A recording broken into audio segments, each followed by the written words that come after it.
Class 9-এ একটা প্রতিযোগিতা হয়েছিল, গানের প্রতিযোগিতা। সেখানে অংশগ্রহণ আমিও করেছিলাম, আর একটা মেয়ে করেছিল। সেই মেয়েটাকে আমি খুব ভালো করেই চিনতাম, তার সাথে আমার কথাবার্তা বেশ ভালোই হতো। তাকে আমি মনে মনে পছন্দ করতাম, কিন্তু কখনো বলি নাই। সেই প্রতিযোগিতার মধ্যে অংশগ্রহণ করতে পারবে 10 জন, ঠিক আছে? সো 10 জন মেকআপ হয়ে গিয়েছিল, আর সে যেদিন আমরা অংশগ্রহণ করেছিলাম সেদিন সে আসতে পারেনি। তারপরে এসে দেখে যে 10 জনই কমপ্লিট হয়ে গেছে, মানে আর একটা সিটও ফাঁকা নাই।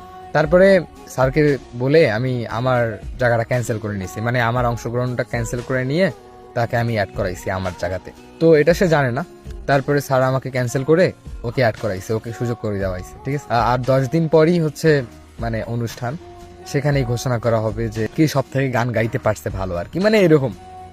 সো তার কণ্ঠ অনেক ভালো ছিল, কিন্তু ঠিকঠাক ভাবে কোনো গান তার মুখস্থ ছিল না পুরোপুরি ভাবে। হ্যাঁ, এরপর আমি বললাম যে দেখো, তুমি যদি চাও তাহলে আমি তোমাকে হেল্প করতে পারি। এরপরে সে বললো ঠিক আছে, তুমি যদি আমাকে হেল্প করো তাহলে আমি আরো উৎসাহ পাবো। সো তার নাকি একটা পছন্দের গান ছিল, মানে রবীন্দ্রসঙ্গীত। হ্যাঁ, ওই যে আমার হিয়ার মাঝে লুকিয়েছিলে, এই গানটা নাকি তার অনেক পছন্দের ছিল।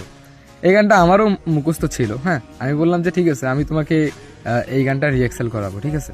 তুমি এই গানটা প্রতিদিন প্র্যাকটিস করো, এই 10 দিনের মধ্যে মানে একদম ঝরঝরে তুমি গানটা বলতে পারবে, ওকে? তো তারপরে আমি তাকে ক্লাসরুমের মধ্যে গান প্র্যাকটিস করা শিখালাম। স্যার ম্যাডামরা আমাদের জন্য একটা আলাদা রুম দিছে, যে যারা যারা অংশগ্রহণ করছে তারা তারা মানে গান শিখো, গান প্র্যাকটিস করো, কারণ আমাদের স্কুলের নামটাও তো ফোটাতে হবে। তো তারপরে স্যার ম্যাডামকে বললাম যে আমি ওকে হেল্প করতে চাই, মানে একটা গান ও নাকি সিলেক্ট করছে, অ্যান্ড আমি যদি হেল্প করি তাহলে সে আরো ভালো পারফরমেন্স করতে পারবে। তখন বললো যে আচ্ছা ঠিক আছে। তো তারপরে আমরা রিহার্সাল করা শুরু করলাম। হ্যাঁ, সেও খুব সুন্দরভাবে গানটা গাইলো, মানে একদম মনটা ঠান্ডা হয়ে গেল। কোন গানটা জানেন?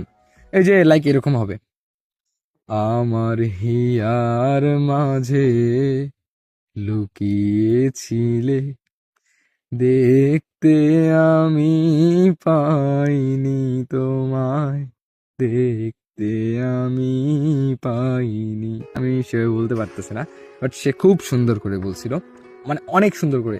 সে যখন গান বলতো তার চোখের দিকে আমি তাকায় থাকতাম।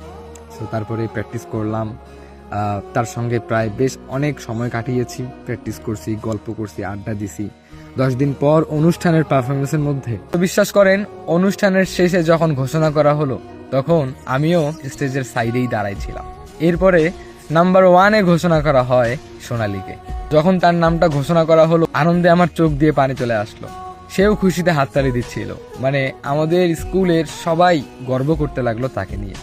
আমি আর খুশি চেপে রাখতে পারলাম না। স্টেজের মধ্যে কারো পারমিশন ছাড়াই উঠলাম, মাইক নিলাম হাতে, মাইক নিয়ে চিৎকার করে বললাম, সোনালী ইজ গ্রেট, সোনালী অনেক মেধাবী, সোনালীর মতো ট্যালেন্টেড কোনো স্টুডেন্ট নাই, ওর মতো মেয়ে 1 হবে না তো কে হবে।